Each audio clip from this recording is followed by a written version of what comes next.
कल प्रश्न किए थे, कहते कर्मों से मोक्ष की प्राप्ति होती है।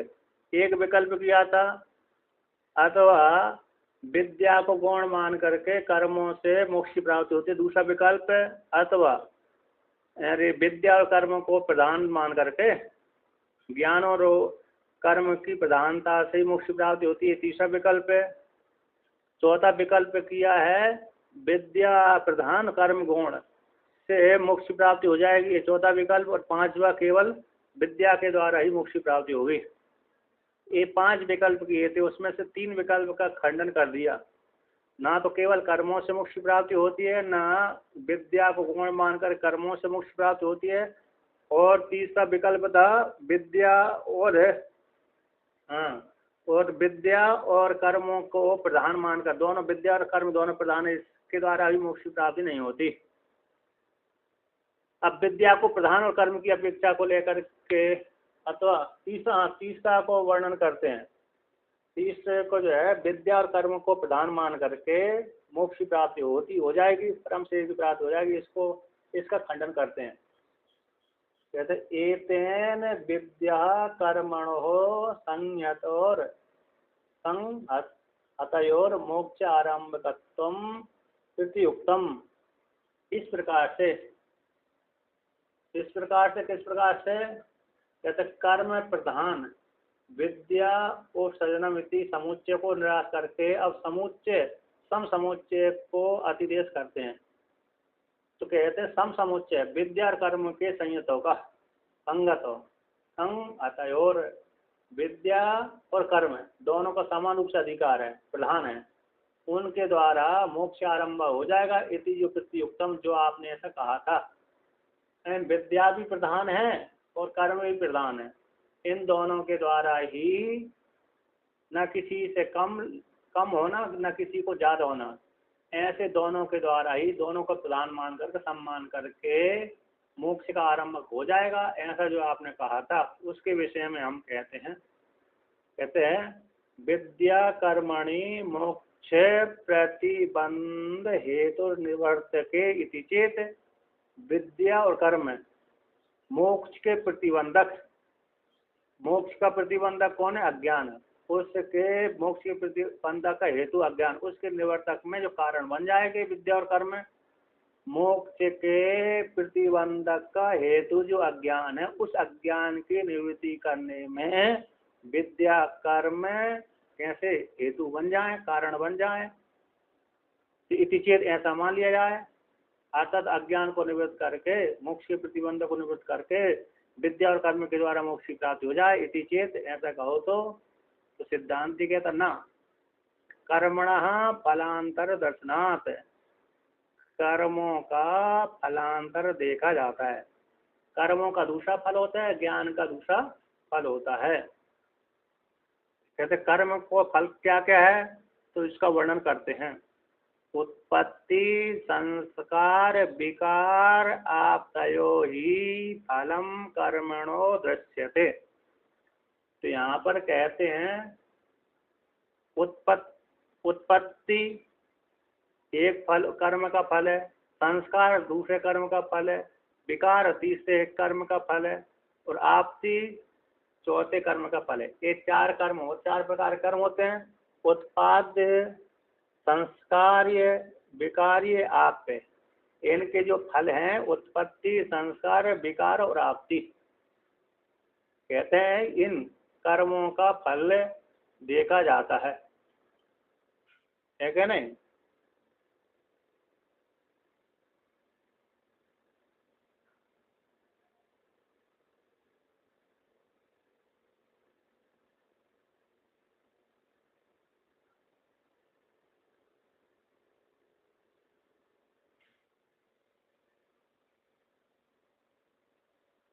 यहाँ पर एक टीका में प्रतिपादन किया था, ऐसे मोक्ष के प्रतिबंधक का जो हेतु अविद्या है, अधर्म आदि है, उसके निवर्तक में विद्या और कर्म सहायक हो जाएंगे, स्वरूप के उत्पादक में नहीं। इसलिए स्वरूप का अवस्थान तो नित्य हो जाएगा।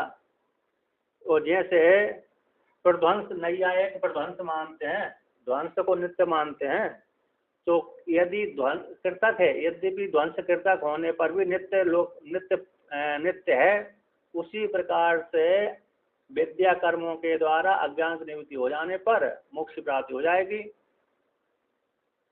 तो यहाँ पर कहते हैं विद्यते हृदय ग्रंथि इत्यादि श्रुतियों के द्वारा हृदय ग्रंथि भेदन हो जाने से परमात्मा की प्राप्ति हो जाएगी।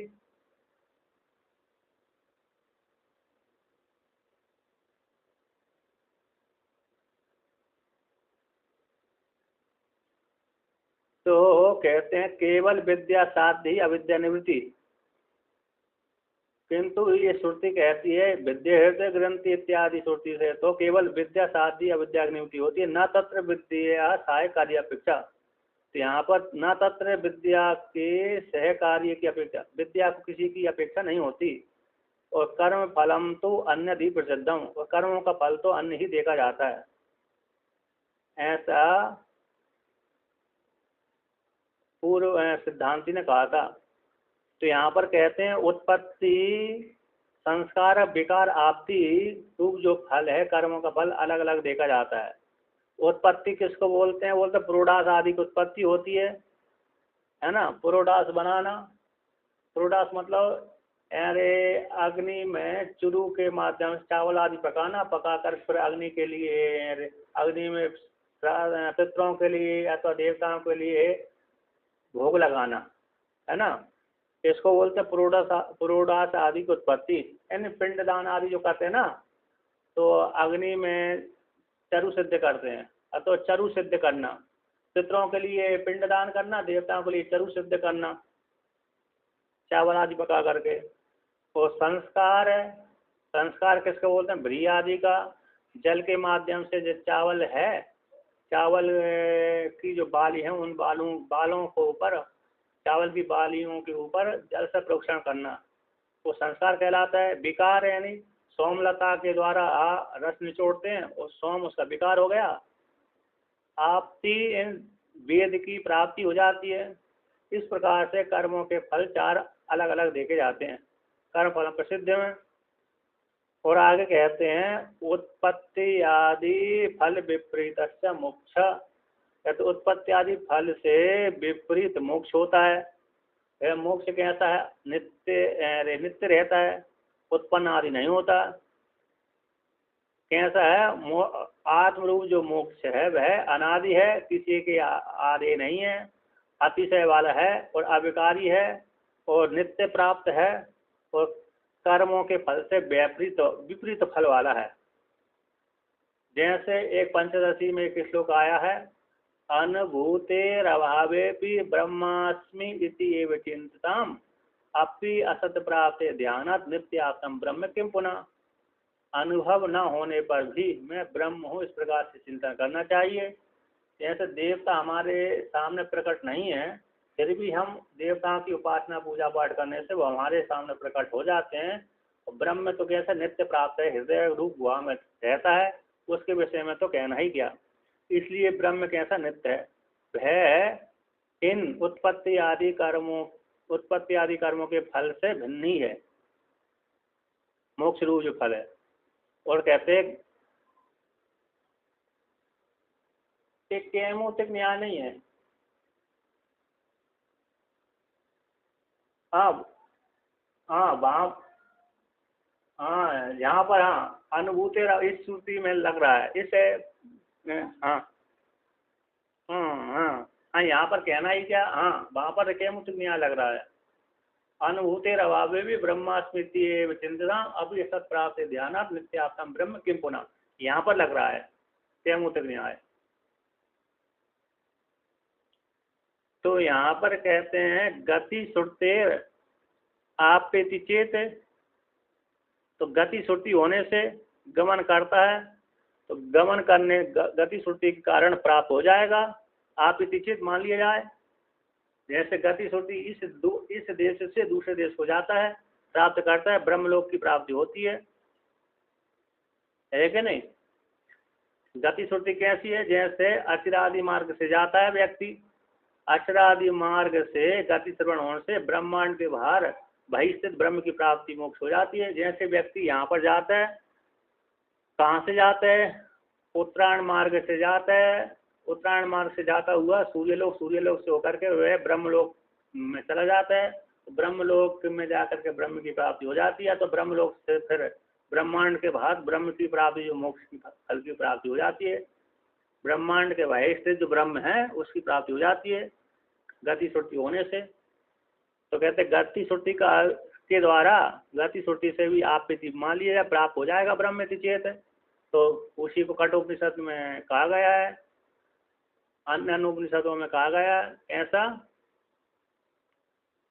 सूर्य द्वारेण तया ऊर्ध्वम आयन इति एवं आदि गति श्रुतिभ्यः प्राप्य मोक्षिति चेत। कहते सूर्य द्वार के द्वारा मुंडक उपनिषद का वाक्य है, सूर्य द्वारेण ते बिरजा प्रायांति, ये वाक्य है।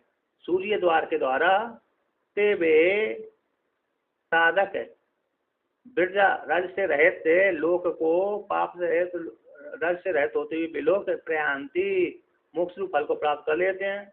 तो सूर्य द्वार के माध्यम से मतलब सुषुम्ना नाड़ी के माध्यम से, सुषुम्ना नाड़ी के माध्यम से सूर्य लोक को जाते हुए ब्रह्म लोक को प्राप्त कर लेते हैं। क्योंकि गमन कहाँ तक होता है? ब्रह्मलोक तक ही होता है। तो ब्रह्मलोक तक होता है तो ब्रह्मलोक स्वरूप फल की प्राप्ति कर लेते हैं सूर्य द्वार के द्वारा, सूर्य नाड़ी के द्वारा, मतलब सुषुम्ना नाम की नाड़ी के द्वारा। तयोर ऊर्ध्व आयन, तयानि से सुषुम्ना नाड़ी के द्वारा ऊर्ध्वम ब्रह्मलोक की ओर आयन गच्छन चले जाते हैं। इति एवं आदि गति श्रुतियों के द्वारा मोक्ष कैसे प्राप्त हो जाएगा इति चेत, मान लिया जाए। तो यहाँ पर कहते हैं न ततो नित्यत्व, यदि वो प्राप्त होगा मोक्ष तो अनित्यत्व की प्राप्ति हो जाएगी। दत्त प्राप्ति, तो यहाँ पर भी कहते हैं जो जाकर के प्राप्ति होती है संयोग लक्षण प्राप्ति है अथवा तारस लक्षण प्राप्ति है, न हुआ था कि दोनों प्रकार से भी नहीं है, न सर्वगत। तो ऐसे प्राप्त जाकर के मोक्ष की प्राप्ति हो जाएगी। वहाँ पर ब्रह्मलोक सूर्य द्वार के द्वारा, सुषुम्ना नाड़ी के द्वारा व्यक्ति जाएगा तो मोक्ष रूप जा करके वहाँ पर जाकर के मोक्ष की प्राप्ति कर लेगा। ऐसी प्राप्ति हो जाने पर मान लिया जाए चेत, तो सिद्धांत कहते न सर्वगतत्वात् गंत्रिभिश्च अनन्यत्वात् आकाश आदि कारणत्वात् सर्वगतम ब्रह्म। वह सर्वगत है। कौन है? ब्रह्म है। सर्वगत होने से, व्यापक होने से किसी को जाने की जरूरत नहीं है। जाकर के उसको प्राप्त कैसे करेंगे? जो जहाँ पर जाता है वो तो परिच्छिन्नता को ही प्राप्त करता है।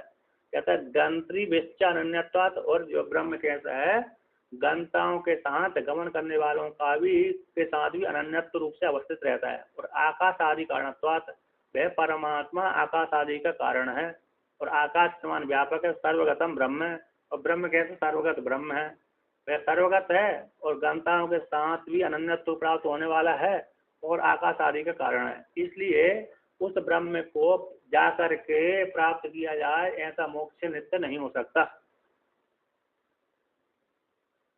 और भी कहते हैं ब्रह्म अव्यतिरिक्ता सर्वे विज्ञानात्मनः, कहते हैं जीवात्मा जितने भी हैं, विज्ञानात्मा जीवात्मा हैं, वह ब्रह्म से भिन्न नहीं है, अभिन्न ही है।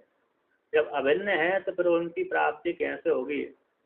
एक देश दूसरे देश से यदि भिन्न होता है तो व्यक्ति प्राप्त करता है, किंतु जो अभिन्न ही है तो प्राप्त कैसे करेगा? जैसे समुद्र का जल एक ही है, तो इस छोर का समुद्र का जल उस छोर के समुद्र के जल को प्राप्त करेगा तो कैसे प्राप्त करेगा? है ना? इसलिए तो कहते हैं सारे ब्रह्म से अव्यतिरिक्त विज्ञान आत्मा, सर्वे विज्ञान आत्मा ब्रह्म अव्यतिरिक्त, सारे विज्ञान आत्मा कैसे? ब्रह्म से भिन्न नहीं है, अभिन्न है। अतो न आपी मोक्ष, इसलिए वह मोक्ष आप पे नहीं है, अर्थात प्राप्त नहीं है, जाकर के प्राप्त किया जाए ऐसा नहीं है। और कहते हैं गंतुर अन्यत्र भिन्न देशम च भवति गंतव्यम, गंता कहाँ पर जाता है कि अपने से भिन्न देश को ही गंतव्य उसका होता है। जो गंता गमन करता है तो स्वयं के देश से भिन्न दूसरे देश में ही गमन करता है, वही गंतव्य उसका विषय होता है। जैसे देवदत्त है तो देवदत्त यज्ञदत्त को प्राप्त करता है, तो देवदत्त अलग है, यज्ञदत्त अलग है। देवदत्त रह रहा है काशी में और यज्ञदत्त रह रहा है अरे वृंदावन में। तो काशी मथुरा में रह रहा है, तो देवदत्त काशी से चला यज्ञदत्त के पास में मथुरा पहुंच जाता है, तो भिन्न देश वाला है। तो यहाँ पर कहते हैं इसलिए गंता से अन्य जो विभिन्न देश है वह विभिन्न देश गंतव्य होता है। अच्छा, गंता से भिन्न देश उसका लिए गंता का गंतव्य होता है। जो पृथक पृथक होता है वही गंतव्य होता है, वही प्राप्त होता है। जो अभिन्न होता है वह प्राप्त नहीं होता। कहते हैं नहीं एन एव अव्यतिरिक्तम तत् यत तत् तेन एव गम्यते। क्योंकि जिससे के साथ, जिससे जीव ब्रह्म के साथ अथवा जीवात्मा के साथ अव्यतिरिक्तम भिन्न, जिसके साथ जो भिन्न नहीं है, यानी जिसके साथ अव्यतिरिक्तम अन्यम, अन्य जो व्यक्ति भिन्न नहीं है, यत जो नहीं है, तत् तेन एव गम्यतेन एव न गम्यते। कहता है उसी के साथ उसके द्वारा उसकी प्राप्ति नहीं होती। जो जिस व्यक्ति से जो व्यक्ति दूसरा व्यक्ति भिन्न नहीं है, तो जो पहला व्यक्ति दूसरे व्यक्ति का गंतव्य यानी प्राप्ति नहीं कर सकता, क्योंकि दोनों एक ही है। जिसके साथ जो अव्यतिरिक्त होता है वह उसी के द्वारा वह ही प्राप्त नहीं किया जा सकता है। जैसे हमारी अंगुली है, तो हमारी अंगुली हमसे भिन्न नहीं है, इसलिए हमारी अंगुली को हम प्राप्त नहीं कर सकते। हमारी अंगुली को तभी हम प्राप्त करते जब हम अलग है, अंगुली अलग होती तो हमारे द्वारा प्राप्त की जा सकती। किंतु हम और मैं और अंगुली एक ही है, तो मेरे द्वारा मेरी अंगुली की प्राप्ति करना संभव नहीं है। तो कहते हैं जिसके द्वारा जो अव्यतिरिक्त होता है, भिन्न नहीं होता, वह वस्तु उसी के द्वारा प्राप्त नहीं होती। तद अनन्यत्व प्रसिद्धि से, क्योंकि दोनों में अनन्यत्व की प्रसिद्धि होती है, इसलिए तद वह जीव और ब्रह्म है, दोनों में अनन्यत्व की प्रसिद्धि है। इसलिए ब्रह्म प्राप्त होगा जीव के द्वारा, ऐसा संभव नहीं है। क्यों? जीव और ब्रह्म दोनों एक ही है, अभिन्न ही है। अनन्यत्व की प्रसिद्धि है जीव में और ब्रह्म में, दोनों की कैसी प्रसिद्धि है? अनन्यत्व की ही प्रसिद्धि है, अर्थात जीव और ब्रह्म एक ही है। कहाँ पर प्रमाण है कि जीव और ब्रह्म एक ही है? तो कहते हैं तत् सृष्टवा तदेवानुप्राविशत इति। कहते तद वह परमात्मा ने जगत का सृजन किया, शरीर उपाधि का सृजन करके तद वही परमात्मा अनुप्राविशत उस समय शरीर में जीव रूप से प्रवेश कर गया, है कि नहीं? जगत की सृष्टि करके तद वही परमात्मा एव वही परमात्मा अनुप्राविशत जीव रूप से प्रवेश कर गया। इस प्रकार से इसी जीव और परमात्मा में भेद नहीं है। और भी स्मृति कहती है क्षेत्रज्ञम चापिमाम विद्धि सर्व क्षेत्रेषु भारत। कहते हे भारत, सारे क्षेत्रों में मेरे को क्षेत्रज्ञ जानो और क्षेत्रज्ञम चापिमाम विद्धि, तो जो क्षेत्रज्ञ है उसको भी तुम मेरे को ही जानो। सारे शरीरों में जो क्षेत्रज्ञ है वह मैं ही हूँ।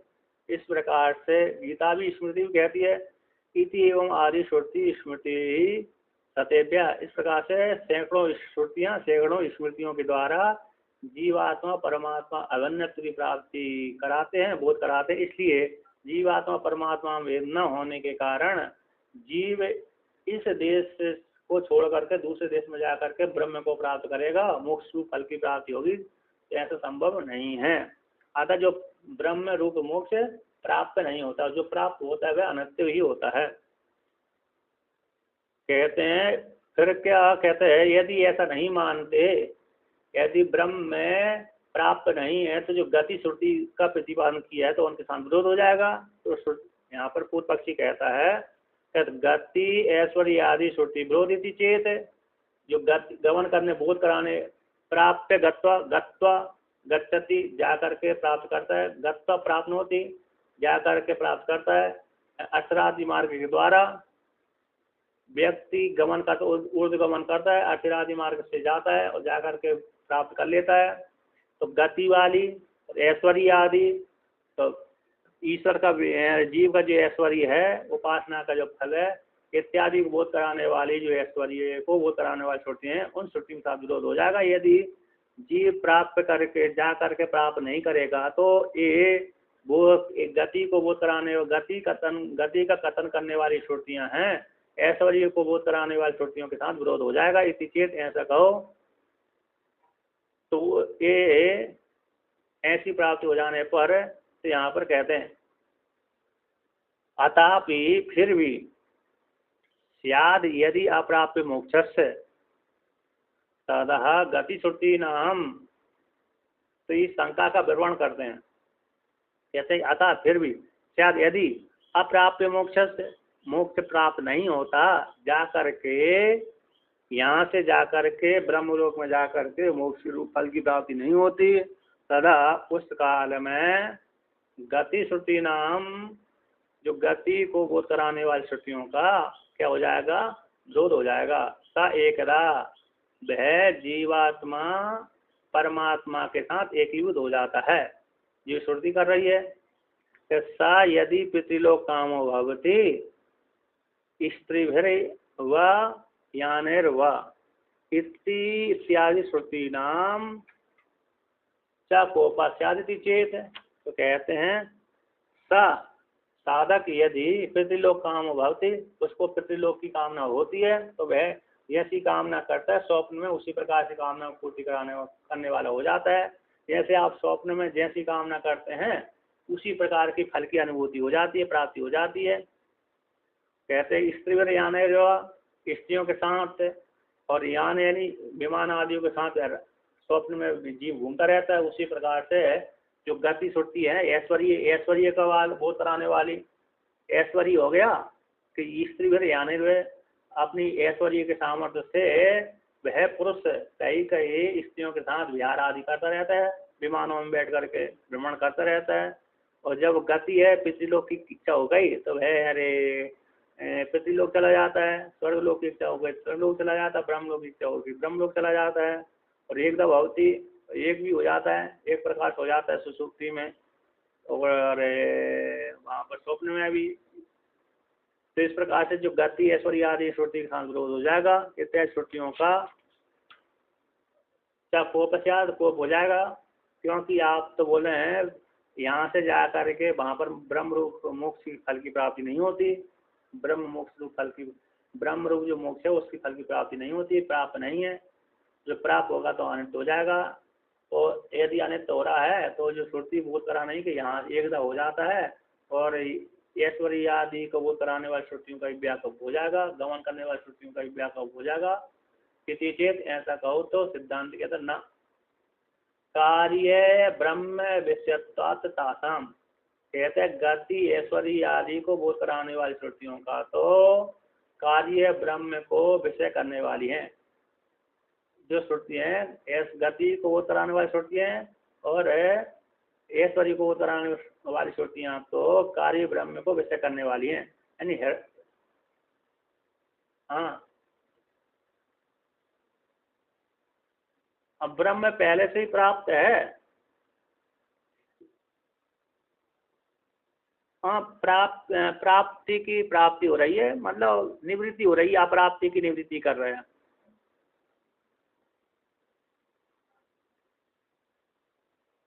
हाँ और क्या, मत आवरण अकेला भंग करना है हमको, है ना। हाँ हाँ, बस उसकी प्राप्ति हो गई, कहने के लिए प्राप्ति हो गई।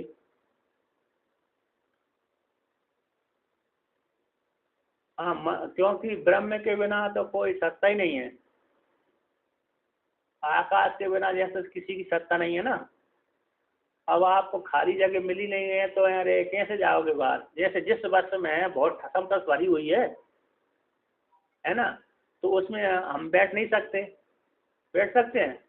उसी प्रकार उसी प्रकार से यदि ब्रह्म रूप सत्ता आकाश रूप सत्ता ना दे चलने के लिए तो हम कहीं भी नहीं जा सकते। इसलिए मन को चलने के लिए आकाश की सत्ता चाहिए या तो ब्रह्म की सत्ता चाहिए। तो ब्रह्म की सत्ता व्यापक है, ब्रह्म में ही आकाश आदि कल्पित है, इसलिए ब्रह्म पहले से ही बैठा हुआ रहता है सत्ता रूप से। वहां पर सत्ता देने वाला हाँ आकाश तो कल्पित है, ये मिथ्या है, उत्पन्न होता है ना आकाश। हाँ आकाश, हाँ दिशाएं भी कल्पित है। हाँ हाँ, दिशाएं एक देश में रहती है, मत इधर पूर्व की ओर मुख कर लिया तो पूर्व दिशा हो गई, जिधर सूर्य गया उधर पूर्व बन जाता है, प्रातः काल है कि नहीं। तो दिशा भी काल को लेकर, देश को लेकर हो जाती है। जैसे जो ही हम पहले हम जहाँ पर आपके शहर में थे, उस काल में हम जिधर अभी ओमकारेश्वर हैं पहले, तो अभी अभी ओमकारेश्वर हैं तो पश्चिम दिशा हो गई, है ना। हमारे आपके लिए पश्चिम हो गई और हमारे लिए आपकी आपका देश पूर्व दिशा वाला हो गया। तो देश को लेकर के दिशा का परिवर्तन हो जाता है। इस प्रकार से वो भी कल्पित ही है। तो यहाँ पर कहते हैं कार्य ब्रह्म को व्यक्त करने वाली हैं उन सिद्धियाँ बेसुर्तियाँ, इसलिए कोई दोष नहीं है। अब उसी को विवरण करते हैं। कार्य ही ब्रह्मणि स्त्रियादय स्युर न कारणे, कहते हैं कार्य ब्रह्म में ही स्त्रियादि होती हैं। कार्य ब्रह्म को ही बोध कराने वाली है, कार्य रूप ब्रह्म रूप गति को बोध कराने वाली, पहले फल की प्राप्ति कराने वाली है। कार्य ब्रह्म कौन हो गया? हिरण्यगर हो गया, है ना। जो हिरण्यगर रूप ब्रह्म है उसमें ही स्त्रियादि होती हैं, न कारणे, कारण ब्रह्म में नहीं होती, क्योंकि कारण ब्रह्म में तो निर्विशेष हो गया, उसमें स्त्री आदि यान गति आदि नहीं होती, वो व्यापक है।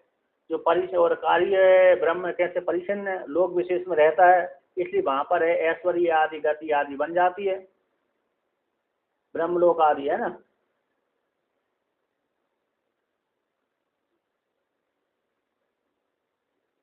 तो यहाँ पर कहते हैं कार्य ब्रह्म में ही स्त्रियादि हो सकती हैं, न कारण, कारण ब्रह्म नहीं होती। क्यों कारण ब्रह्म में क्यों नहीं होती? उसको श्रुतियों के द्वारा विवरण करते हैं। एकम एवं अद्वितीयम, एक है परमात्मा, एक अद्वितीय है। अब एक है अद्वितीय है तो उसमें दो कहाँ से आएंगे, है ना, दो आदि नहीं हो सकते। तो यत्र न अन्यत पश्यति तत् केन कम पश्येत इत्यादि श्रुतिभ्यश्च, यत्र जिसे ब्रह्म विद्यावस्था में अन्यत न पश्यति, साधक विद्वान अपने से भिन्न किसी दूसरे को नहीं देखता, और तत् केन कम पश्येत, तत् उस काल में विद्यावस्था में किस साधन के द्वारा किस साध रूप कर्म को देखेगा। जिस काल में विद्वान को सब कुछ आत्मा ही देखने लगा, उस काल में वह विद्वान अपने से भिन्न किसी दूसरे को नहीं जानता, तो वह किसके द्वारा किसको देखेगा, किसके द्वारा किसको चाहेगा, अन्य करेगा। क्योंकि सौ से भिन्न किसी को जानता ही नहीं है, और सौ से भिन्न दूसरे को नहीं जानता, तो फिर अपने शरीर में ही व्यक्ति राग नहीं कर पाता। सही है ना। राग व्यक्ति कब करता है, प्राप्ति कब करता है? जो सौ से भिन्न दूसरे को जानता है। तब सौ से भिन्न दूसरे को जब जानता ही नहीं है तो, और अपने स्वयं के शरीर में राग आदि उत्पन्न,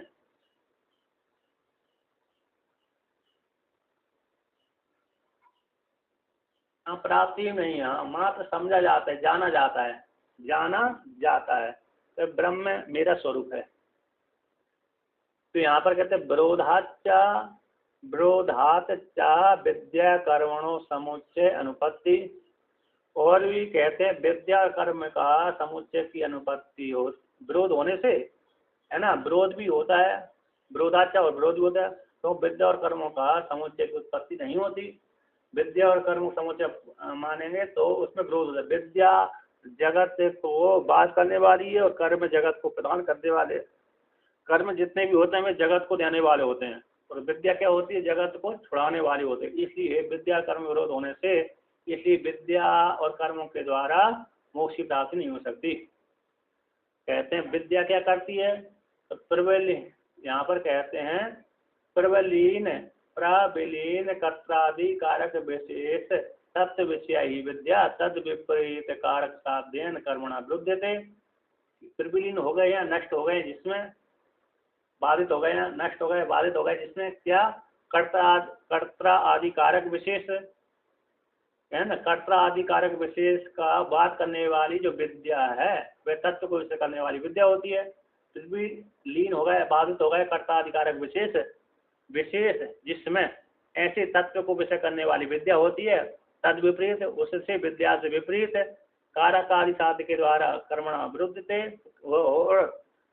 तो यहाँ पर कहते हैं जो जिसमें प्रविलीन होते हैं, तद विपरीत विद्या से विपरीत कारक आदि को सिद्ध करने वाले कर्म होते हैं, उन कर्मों के साथ वह विद्या का विरोध होता है। एक कर्म तो कारक आदि को सिद्ध करने वाले होते हैं, इसमें कर्ता है, कर्म है, करण है, संप्रदान अपरान आदि होते हैं, वह तो इनको पुष्ट करने वाला हो, साधिक और साधिक सिद्धि करने वाला होता है। और जिसमें कर्ताधिकारक विशेष जितने थे ऐसे वो सारे लीन हो जाते हैं, ऐसे उसको लीन जिसमें हो जाते हैं, ऐसे तत्व को विषय करने वाली विद्या होती है। अर्थात ब्रह्म विद्या कर्ता कारक आदि को बाधित करते हुए आत्मा बोध कराने वाली होती है। और कर्म कैसे होते हैं, जगत को बोध कराने वाले होते हैं, जगत को पुष्ट करने वाले होते हैं। इसलिए विद्या और कर्मों में कैसे होता है, विरोध होता है ना। क्या होता है, विद्या और कर्मों में विरुद्ध है। तत्व को विषय करने वाली विद्या होती है जिसमें मैं कर्म और ज्ञान, कर्म और ज्ञान में विरोध होता है। संन्यास का अर्थ ही वो, संन्यास मतलब संन्यास का अर्थ हुई विद्या हो गई, सबका त्याग करना। कर्मों के द्वारा फल की प्राप्ति होती है, कर्मों के द्वारा अंतःकरण शुद्धि होती है। अब संन्यास का अर्थ मतलब सीधा है कि त्याग कर देना, त्याग करने के माध्यम से मोक्ष की प्राप्ति कर देना। और कर्म क्या, जगत को पुष्टि करने वाले होते हैं, किंतु जगत को से छुड़ाने वाले निष्काम कर्म ही विद्या को प्रदान करने वाले, विद्या उत्पन्न करने वाले होते हैं। और जो राग से युक्त होकर के कर्म करेंगे तो जगत के हेतु बनते हैं वही। तो यहाँ पर क्या है कि जिसमें कर्ता आदि बाधित हो जाते हैं, ऐसे कारक आदि विशेष से रहित है ना, और तत्व को विषय करने वाली विद्या होती है। उससे विपरीत जिसमें लीन हो गए हैं, कारक आदि जिसमें लीन हो, उस तत्व से विपरीत जगत को बोध कराने वाले कारक आदि है। कारक आदि साध्य कर्म के द्वारा, कर्मों के साथ है ना, कारक आदि कर्मों के साथ उस विद्या का विरोध होता है।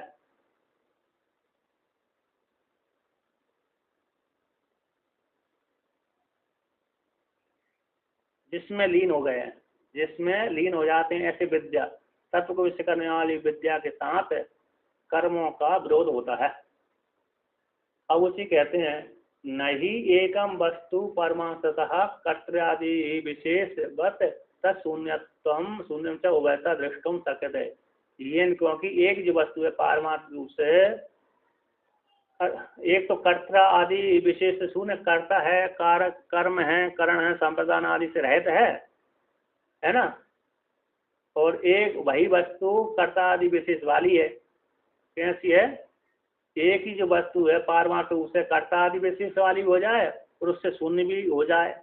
ऐसे वह रूप से एक ही वस्तु में देखने के लिए कर्ता आदि और उससे शून्य आदि देखने के लिए समर्थ नहीं है। अर्थात एक ही वस्तु को कर्ता ही बना दी जाए, एक ही वस्तु को उससे कर्ता आदि शून्य मान लिया जाए, ऐसा संभव नहीं है। एक ही जो वस्तु है उस वस्तु को पारमार्थ रूप से कर्ता आदि विशेष वाली मान लिया जाए और उससे शून्य भी मान लिया जाए। इस प्रकार से उभय प्रकार से एक ही वस्तु को देखने के लिए समर्थ नहीं है। अवश्यम ही अन्यतरन मिथ्या स्याद् अन्यतरस्य मिथ्यात्व प्रसंग युक्तम यत स्वाभाविक अज्ञान विशेष द्वैतस्य मिथ्यात्वम। कहता अवश्य ही एक को मिथ्या मानना चाहिए, एक को सत्य मानना चाहिए। अन्यतरत्वम, अन्यतरम, अन्यतर है, भिन्न, मिथ्या स्यात्, एक का अवश्य रूप से मिथ्या होना चाहिए, स्वीकार कर लेना चाहिए। अन्यतरस्य, और अन्यतर का मिथ्यात्व प्रसंग में युक्तम, अन्यतर एक का मिथ्यात्व प्रसंग में युक्त है, अन्यतर दोनों में से एक का। ऐसी एक वस्तु कर्ता आदि शून्य है, एक वस्तु कर्ता आदि वाली है, उनमें से एक को तो मिथ्या स्वीकार कर लेना चाहिए निश्चित रूप से। वो कहते हैं अन्यतर का मिथ्यात्व प्रसंग हो जाने पर युक्त ये जो स्वाभाविक अज्ञान विषय वाला द्वैत है, अज्ञान को विषय करने वाला द्वैत, उस द्वैत का मिथ्यात्व सिद्ध हो जाता है। यहाँ पर कहते हैं कैसे श्रुति प्रमाण करती है कि यत्र ही द्वैतम ये भवति, जिस अविद्यावस्था में द्वैत के समान होता है, मृत्यु से मृत्यु आपनोति है, मृत्यु एक मृत्यु से एक शरीर से दूसरे शरीर को प्राप्ति करता रहता है। एक जन्म प्राप्त हुआ, अगला जन्म फिर दूसरा हो गया, अगला जन्म फिर दूसरा हो गया, एक मृत्यु से दूसरी मृत्यु को प्राप्त होता रहता है। अतः यत्र अन्यत पश्यति तदल्पम, और भी कहते हैं यत्र जिस इसके अंतर और भी जिस द्वैत अवस्था में अन्यत पश्यति वह तद अल्पम पश्यति, अल्प ही देखता है जानता है। अन्यो असौ अन्यो हम अस्मि इति, मैं अलग हूँ, अन्यो असौ देवदत्त अलग है, यज्ञदत्त अलग है, हम अस्मि मैं अलग हूँ, भिन्न भिन्न हूँ। उद्रम अंतरम कुरुते अत तस्य भयम भवति, जो थोड़ा सा भी है ना, उद्रम थोड़ा भी, अंतर भेद कुरुते भेदम कुरुते करता है, अत ऐसे उसको तस्य अत इसके अंतर तस्य उस साधक को भेद करने वाले को भयम भवति जगत रूप भय बना रहता है। जो अपने से भिन्न दूसरे में भेद थोड़ा सा भेद करता है उसको भय बना रहता है, जन्म मरण का भय बना रहता है। इत्यादि श्रुति सदैव इत्यादि श्रुतियों के द्वारा भेद की निंदा की गई है और भेद का मिथ्या तो सिद्धि प्रतिपादन किया गया है कि नहीं। और आत्मा कैसी नित्य मोक्ष वाली है, नित्य है, मोक्ष स्वरूप वाली है। और आत्मा कैसी है, अभिन्नत्व को बोध कराने वाली है। विद्या कैसी, अभिन्नत्व को बोध कराने वाली। कर्म कैसे हैं, द्वैत को बोध कराने वाले, मृत्यु को बोध कराने वाले हैं। कहते हैं सत्यत्वम च एकत्वस्य एकदा अनुदृष्टव्यम, और जो परमात्मा है एक है, सत्य है, एकत्व रूप परमात्मा का एक प्रकार से ही अनुदृष्टव्यम, एकदा एक प्रकार से ही अनुदृष्टम देखने योग्य है, जानने योग्य, इस प्रकार से जानना चाहिए। यानी एकदा अनुदृष्टव्यम मन के द्वारा वह जानने, मन से अनुदृष्टव्यम मन के द्वारा जानने योग्य, और मन के द्वारा जानने योग्य परमात्मा किसके द्वारा, कैसे, एकदा एव अनुदृष्टव्यम, एक प्रकार से। वो कैसे एकदा कैसा है, वो सत्यत्व है, एक ही है। त्रिकाला बात तो सत्यत्व, जो तीनों कालों में जिसका बात नहीं होता उसको सत्य बोलते हैं। तो एक ही, एक प्रकार से उसको जानना चाहिए। एकम एव अद्वितीयम, एक ही है परमात्मा, अद्वितीय है। ब्रह्म एव इदम सर्वम, जितना भी जगत प्रपंच दिख रहा है वह भी सब ब्रह्म ही है, ब्रह्म से भिन्न कुछ है ही नहीं है। आत्मा एव इदम सर्वम, जो कुछ भी जगत दिख रहा है सब कुछ आत्मा ही है। इत्यादि श्रुतियों के द्वारा सारे द्वैत का क्या कर दिया, खंडन कर दिया, बात कर दिया। तो सारे द्वैत का खंडन करके बात करके आत्मा एकत्व का वो कराया है कि सब कुछ आत्मा ही, सब कुछ ब्रह्म ही है। नहीं न चा संप्रदान आदि कारक भेद अदर्शने कर्म पद्धति। यहाँ पर कहते ही क्योंकि संप्रदान आदि कारक, संप्रदान है अपादान संबंध अधिकरण आदि जो है कर्म, संप्रदान आदि कारक के भेद का ज्ञान न होने पर कर्म उत्पत्ति न, कर्मों की उत्पत्ति नहीं हो सकती। जब आपको लेना देना दिखता ही नहीं है ना, कौन लेगा कौन देगा इत्यादि, संप्रदान देना और लेना इसके लिए है, अपादान इससे आया है, संप्रदान इसके लिए है, ये घट इसके लिए, ये पट इसके लिए, ये वस्त्र में इसके लिए लाया हूँ, ये वस्त्र में, ये वस्तु में उसके लिए लाया हूँ। तो संप्रदान आदि जो कारक हैं उन कारकों के वेद का ज्ञान न होने पर कर्म की उत्पत्ति नहीं हो सकती। मैं यज्ञ स्वर्ग की प्राप्ति के लिए यज्ञ कर रहा हूँ, यह है दूध दही घृत शक्कर है, शिव जी को अभिषेक करने के लिए है, इत्यादि जो कारक है, ऐसे कारक वेदों का दर्शन का ज्ञान न होने पर कर्म की उत्पत्ति उसको नहीं होती, साधक को नहीं होती। अन्यत्र दर्शन अपवादश्च विद्या विषय सूयते, और अन्यत्र को, अन्यत्र भेद को, दर्शन का अन्यत्र वाला जो ज्ञान है उस ज्ञान को दर्शन है, ऐसे भेद को बोध कराने वाले का अपवाद करने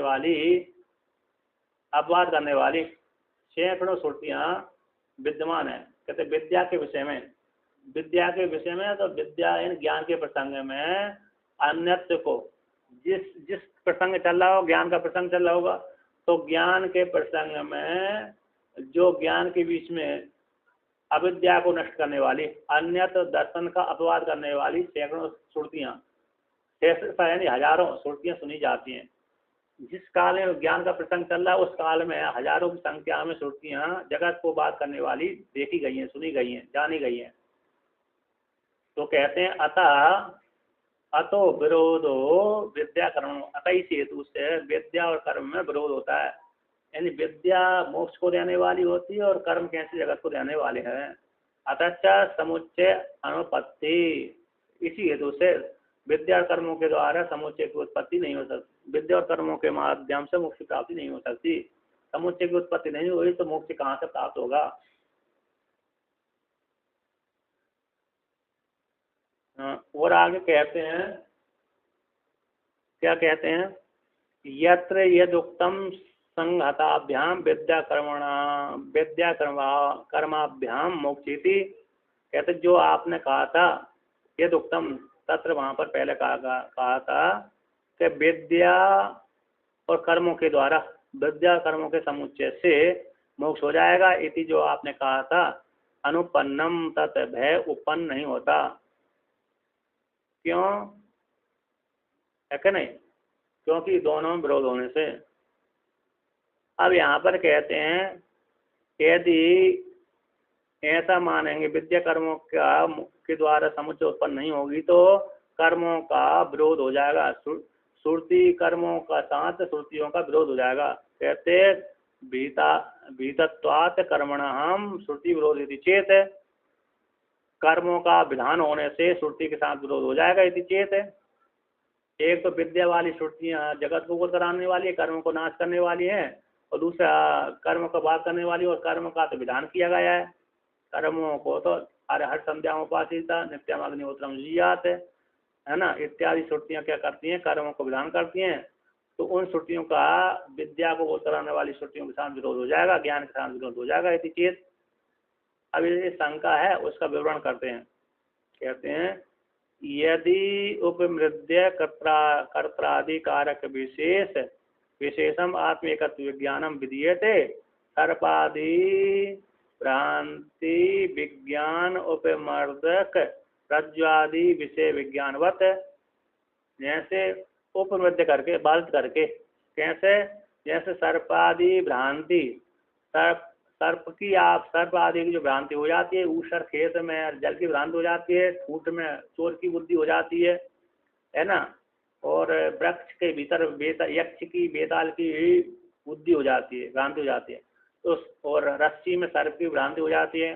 तो सर्प आदि की भ्रांति के विज्ञान का उपमर्दक, नाश करने वाला रज्जु आदि विज्ञान के समान, जैसे सर्प आदि भ्रांति जहाँ पर होती है उस भ्रांति को नष्ट करने वाला रज्जु आदि को विषय करने वाला ज्ञान होता है, उसी प्रकार से रज्जु आदि के विषय करने वाले ज्ञान के समान ही ऐसे जहाँ पर कर्ता आदि कारक विशेष का मर्दन करके, बाधित करके, कर्ता है, कर्म है, उपादान आदि है, साधक है, तो कर्ता आदि कारक विशेष का उपमर्दन करके आत्म एक विज्ञान का विधान हो जाएगा। विधीयते आत्मिकत्व, आत्मा को बोध कराने वाले विज्ञान का विधान किया जाता है।